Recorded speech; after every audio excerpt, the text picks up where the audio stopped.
It's a wonderful moment, and it's awesome to know that we are in a new political dispensation, and what transpired yesterday in Abuja on the inauguration of the new president, BOLA TINUBU, we can say was a very subliming one.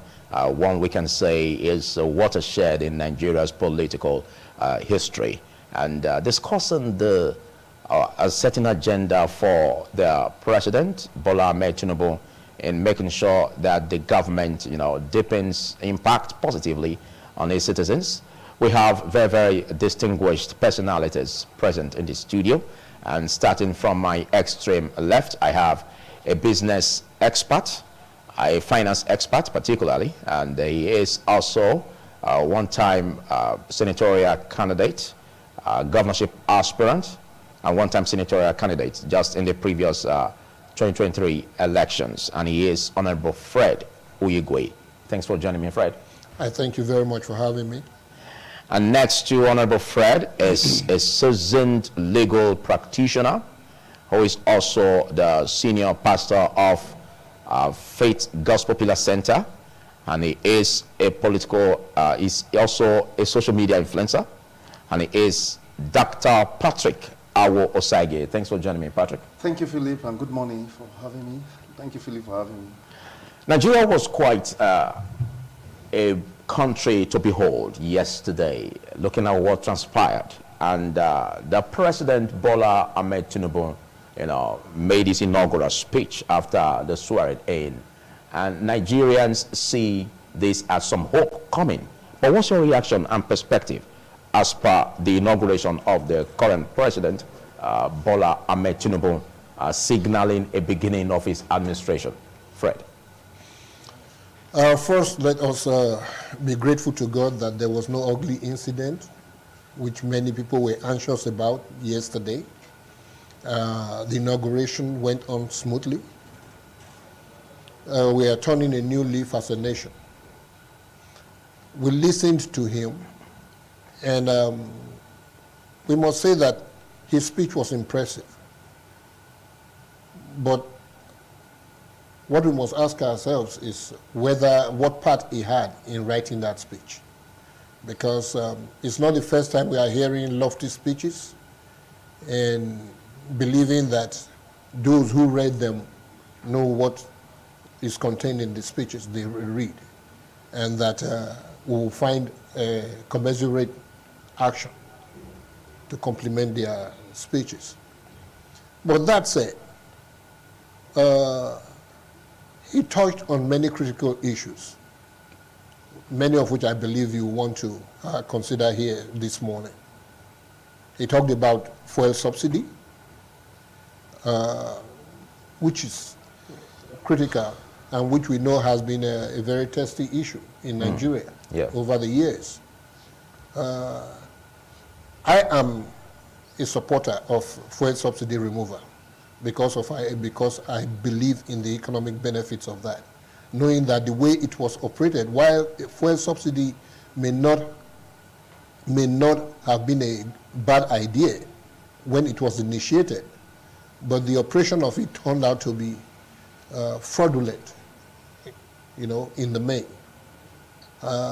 So it was necessary to remove it when it turned out that it was being used as a means to defraud the nation. I've always been a supporter of not fuel subsidy, but a tax rebate, as a better way of satisfying the people, the consumers. Okay. Because when you introduce a tax rebate, then the desire of the suppliers will be to underreport what they are supplying so that they don't have to pay so much taxes. Whereas in the case of fuel subsidy, their desire will be to inflate what they have supplied in order to receive more subsidy. That is just the difference. And that is why the tax rebate is a better option than the fuel subsidy that we practiced for the number of years we did. But I believe what the new administration should do is to go a step further to introduce a tax rebate to replace the fuel subsidy removal. And that too will be the same as assuaging the hardship of the economy on the consumers of fuel. So that's it. There are other, I'm not going to jump on all the other things he said until, maybe you introduce them. Of course, yes. Like education, technology, and jobs and all of that. We get back. But I want to say, I want to mention something of particular interest. I don't want to, maybe I should use that word, magnanimity, in extending a hand of friendship to those across political divides, and in his he made that in his speech. Yes, and in giving attention to the fact that the unity of Nigeria is critical. But one very critical aspect, economic aspect, that he also mentioned, which I applaud him for, is the unification of the exchange rate, which he has proposed. The exchange rate was dualized first during the Babangida administration. And during this administration, very shamefully and I don't know what else to call it, it was increased to 11 different exchange rates.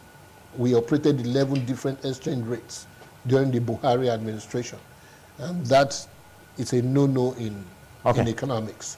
So I very much welcome, Nigerians should too, very much welcome the unification of the exchange rate. Thank you for taking our time to go detailed into some of these areas, which we would revisit as the show progresses. But let's look at what met the eyes of Nigerians as compared to the days of the campaigns towards the February 25 presidential election.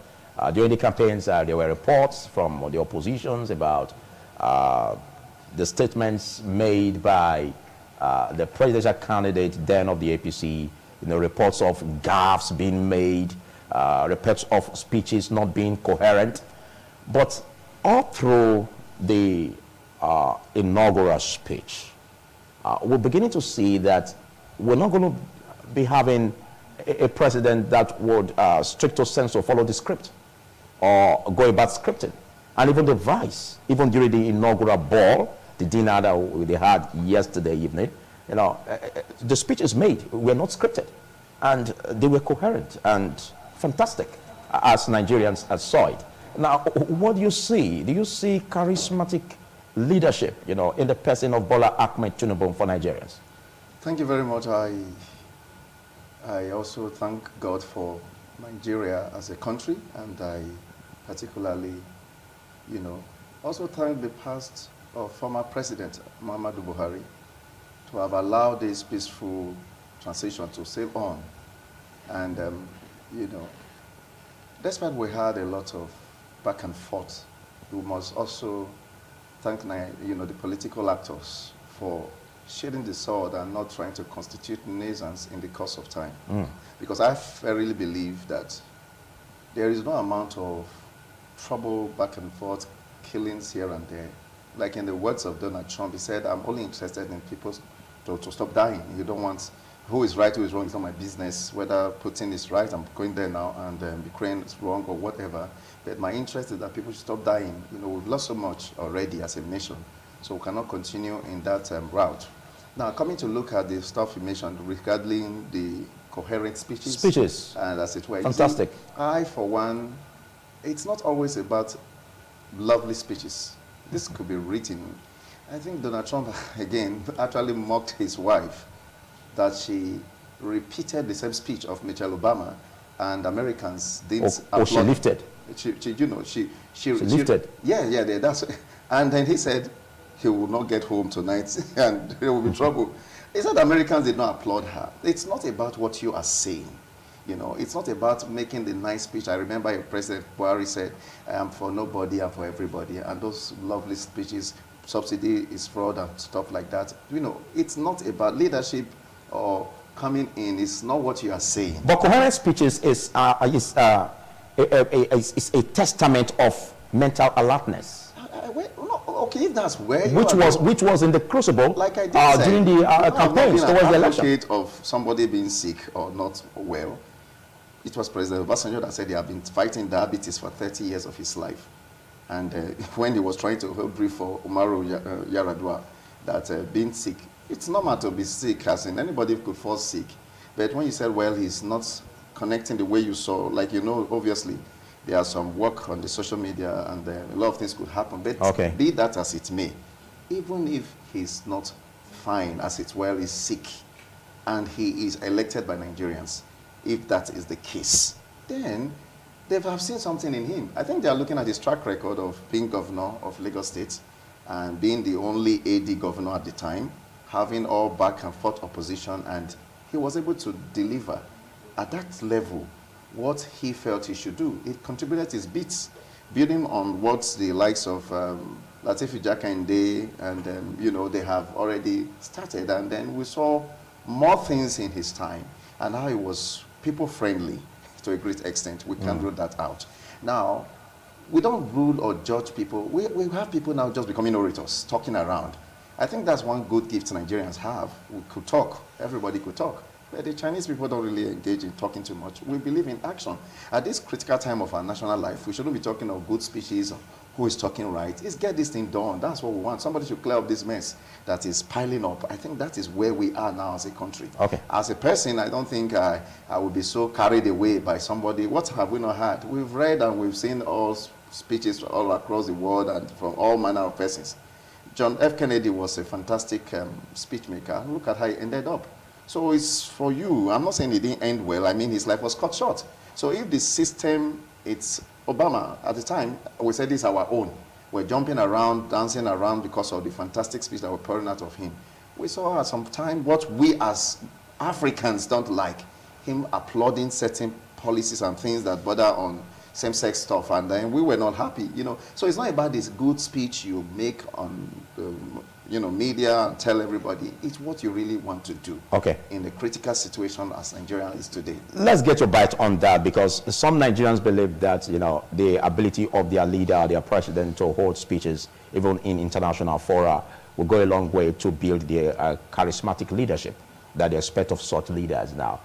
Do you see or concur with Dr. Patrick in that regard, or do you see this as a turnaround from the scripting kind of administration we had in the predecessors? One cannot be a good leader without being able to speak to issues, especially to address relevant audience. You must be able to convey your vision and your ideas, your solutions, your perception to the people that you are governing. And when you go to international fora, you should be able to also express your position. So it is important as a leader to be able to, speak to issues. Okay, do you see that as a manifestation yesterday? Well, I cannot judge Bola Tinubu's performance yesterday by just his yesterday's speeches. I want to take the totality of how he has spoken to the people and to issues from during the elections through to yesterday, which is the most recent time that he has addressed issues. I'm still very worried about his ability to convey his vision or convey his position to the people. I'm still very worried about that. And Nigerians have cause to be worried. He has to give us the confidence to believe that what he's telling us is what he believes in and is what he's going to do. Okay? So, the energy level is suspect. Is what? Is suspect. Let me be mild about that. I'm just saying that the energy level is it's a thing of worry. It's something that we must be anxious about because there doesn't seem to be enough energy for the office that he is occupying. But that does not affect his ability to raise up a cabinet of technocrats to work with him in that regard. He does. He does. That office doesn't just require mental alertness. It also requires physical energy. A whole lot. Yes, a whole lot. You have to be up and about. You can't be passive about undertaking your functions in that office. You can't sit down and expect people to come to you and all of that. There are times when you have to go to people. There are times when you have to be able to move around and be forceful about things you're doing. So it's a combination of that. That is why many people kind of go for younger leaders who still have a lot of energy to dispense for such functions.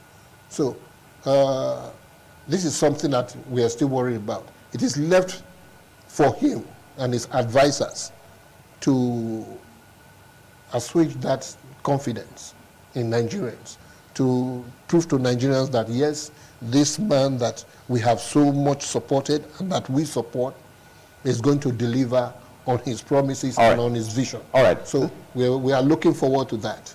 Let me swing the pendulum from you to him, and it's come back to you for you to react to that, because you started it with the issue of the fuel subsidy remover, which he said is gone. He said, fuel subsidy gone. Now, that sent a lot of shivers down the spine of Nigerians. You know, why he said so, I could perceive a crack, you know, under the tires of motorists, you know, because a whole lot of stations started, you know, closing down, you know, not selling to the public. And some that were selling, their prices increased. So how do you greet that? For him to say that fuel subsidy is gone?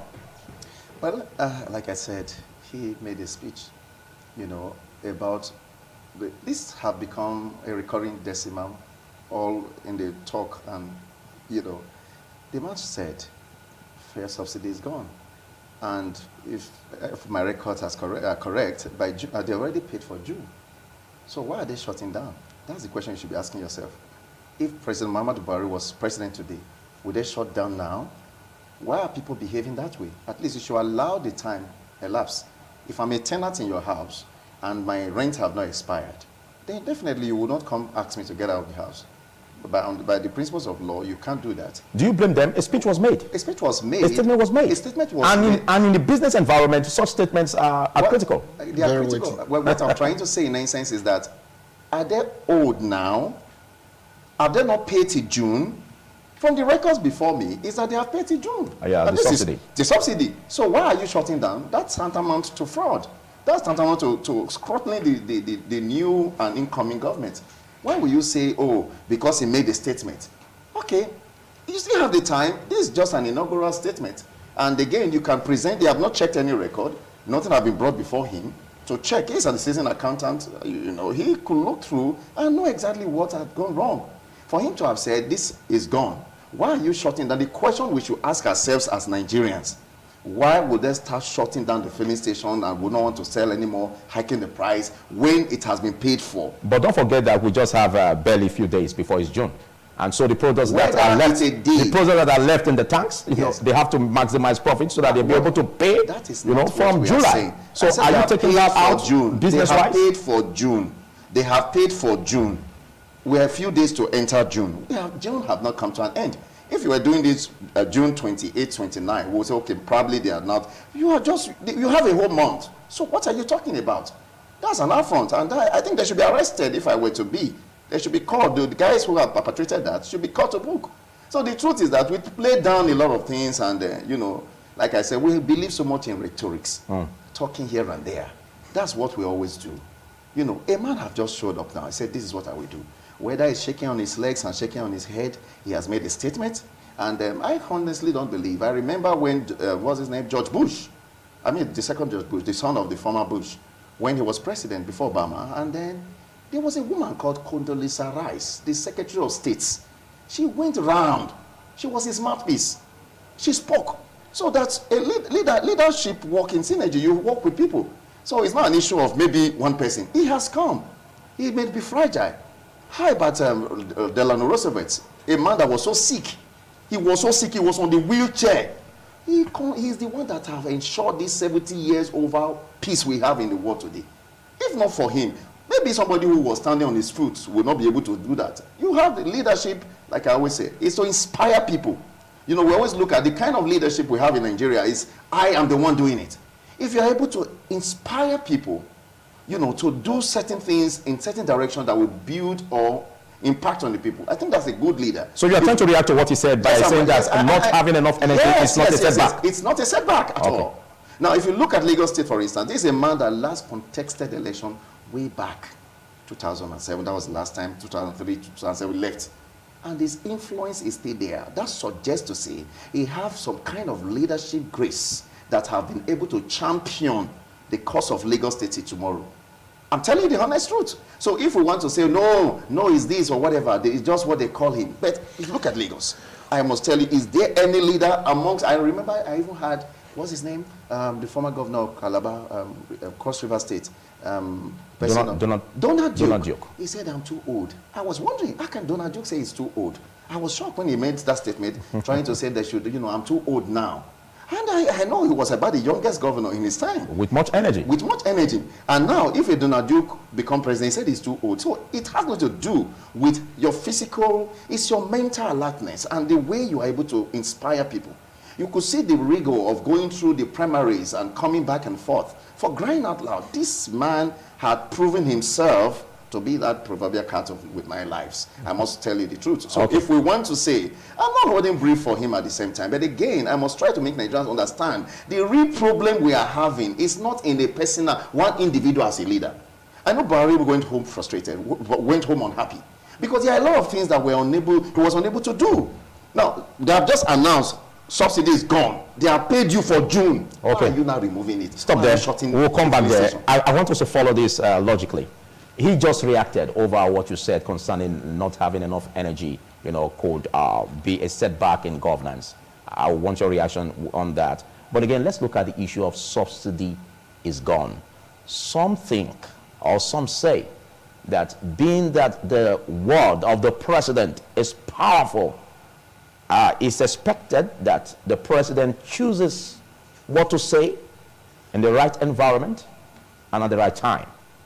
Do you see that statement made by the president, the new president of Nigeria, BOLA Ahmed Tinubu, as the right statement to make in that ceremony, looking at the fragile economy and the reactionary effect? Yes. The fragile economy and the reactionary effect that it may take if that statement is made. What statement, sir?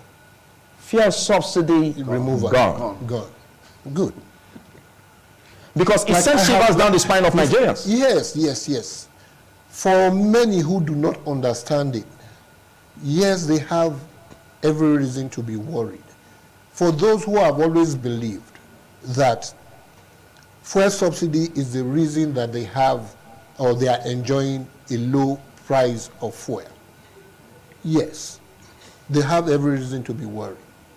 But if you are bringing in the economic dynamics of how prices are arrived at, then you don't have any reason to be worried.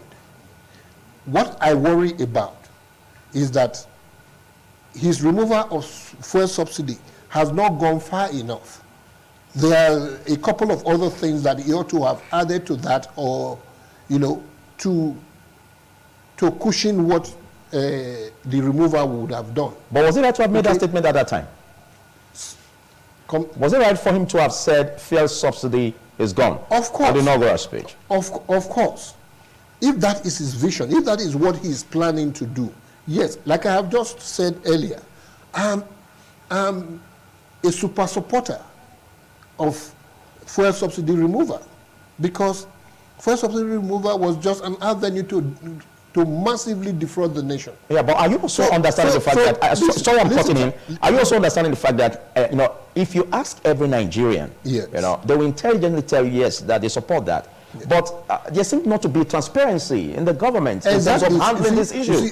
And again, they don't know, because several administrations have said fuel subsidy removed. So Nigerians don't know if this fuel subsidy still exists. If you follow the history of fuel subsidy till date, you will know that the whole idea of fuel subsidy, while the idea when initiated might have been good to assuage the sufferings of the masses, but the operation has been fraught with fraud. So you cannot continue along that line. There was a time when all we paid was something like 38 billion naira a year. And then the fuel subsidy began to jump by 100%, 200%, and 300%. Whereas the price of oil in the world didn't change. Our inflation rate did not support that. So it became obvious that what is going on is fraud. To now remove that fraud element. What any government, what any responsible government should try to achieve, is to get a fair market value of fuel. And fair market price. So that the consumers can enjoy a fair market price. And to be able to do that, you have to deregulate the oil industry. But that's what you are just saying now. It's not going to happen in 24 hours. It can all happen in 24 hours. If you are deregulating, then let market forces determine the price. It's when market forces determine the price that the consumer benefits the most. Because one person brings in fuel at X naira, and another person brings it in at 2x or 3x naira. Okay? Then when they go to the market, the person who brought it in at X naira sells lower than the person who brought it in at 2-3 times the price of the first person. So what we want is for suppliers to be able to bring this product in, or refine the product, introduce the product into the market stream at competitive supply levels to determine a fair market price that best benefits the consumer. Okay, well, it appears that it's going to be another conversation we'll be holding this. But let's take your... the thing is, we have just had a transition. Yes. And in this transition, the man at the helm of affairs, the new president, has said that he is removing, he believes, and he is removing fuel subsidy. So we're saying, okay, if you are removing fuel subsidy, please, there are two more things you need to consider in this process. Consider a tax rebate. A tax rebate will now allow the people to enjoy the fair price of oil. Okay, thank you. I take that as your final statement on this segment. Let's take your final statement in 30 seconds. Patrick? Well, it's a wonderful thing that Nigeria have a new president now, and for the court still holds, and whatever turned out to be in court is also a very welcome development. Thank you, Patrick. Dr. Patrick. It's always my pleasure. Thanks to you, Honorable Fred Oyigwe, for taking time to be part of this discussion.